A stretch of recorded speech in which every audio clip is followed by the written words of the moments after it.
Let me ask you a question. Are you and your partner lovers, or are you victims of the roommate syndrome?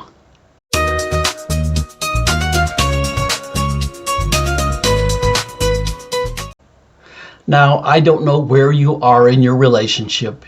You may be just past the glow of a fresh and exciting new one, or maybe you've been together a decade or more and have become comfortable with each other.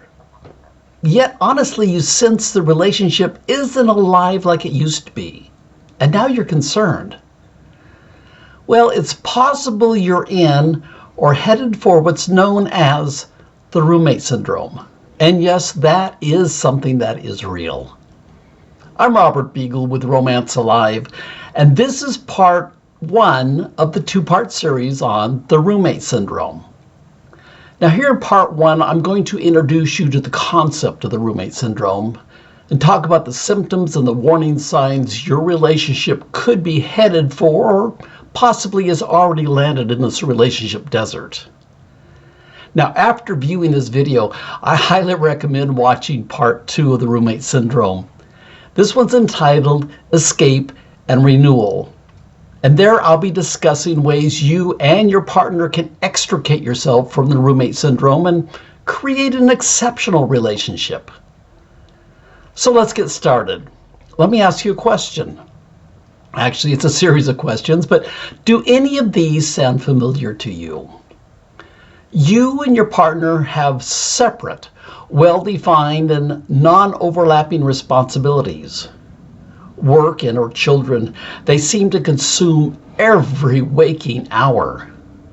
Conversations with your partner center on chores and kids and bills and appointments and, of course, the latest crisis at home.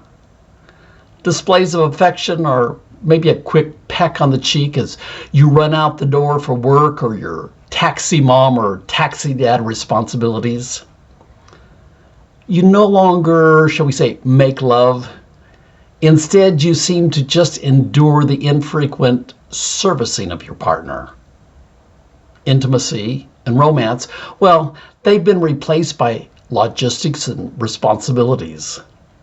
You know, at the end of the day, you feel the two of you have become just people sharing a house and sharing a bed, because passion is a dim memory and your former lover is now more like a friend. You know, the sinister thing about the roommate syndrome is how it slinks into relationships. The descent from intimate lovers to roommates doesn't happen instantly. Often years pass before either of you realize you become just roommates. It's like a slowly melting snowman as your relationship becomes less and less important. You know, there are work opportunities and they make things more demanding. You have separate social obligations which have taken priority.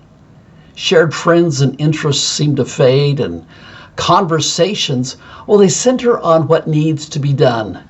Intimacy, that was left somewhere in the ditch of life. Quality time together, well, that's more sparse than lakes on the moon. Romantic moments, you know, those things which once generously were sprinkled throughout your weeks, they have vanished. In fact, if you're honest, you may not remember the last romantic moment you shared. And if you're really honest, you'd probably admit you don't really want to use your limited energy to create a romantic moment, because after all, it might then be canceled because something else was given a higher priority. At this point, you may be thinking, Robert, stop. This describes us. Or you're beginning to wonder, is this what our relationship is careening towards, the roommate syndrome? Now, if these descriptions of a relationship resonate with you, honestly, don't despair. Many couples deal with the roommate syndrome. I know I've experienced it in my past, and I believe most couples struggle with the roommate syndrome at some point in their relationship.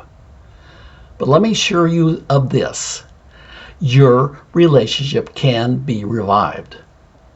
Now, whether it has started heading towards roommatesville or you and your partner are longtime residents, you can escape the roommate syndrome. Others have done it, and I know you can. And not just putting your relationship on relational life support. No, I believe you can recreate or possibly create for the first time an exceptional relationship. Now, my goal in this video has been to introduce you to the concept of the roommate syndrome. Maybe you now have a name to put on something you've been experiencing, and that will help you get started. I encourage you now to watch part 2 of the roommate syndrome. It's called Escape and Renewal. I'll share with you what you can do to get out of the roommate syndrome and escape its clutches. Now, if you haven't done so already, I invite you subscribe. Yes, subscribe to my YouTube channel here, Romance Alive, so you don't miss any of these relationship discussions. I'm Robert Beagle with Romance Alive, and I want to assist you in making your relationship exceptional and your romance alive.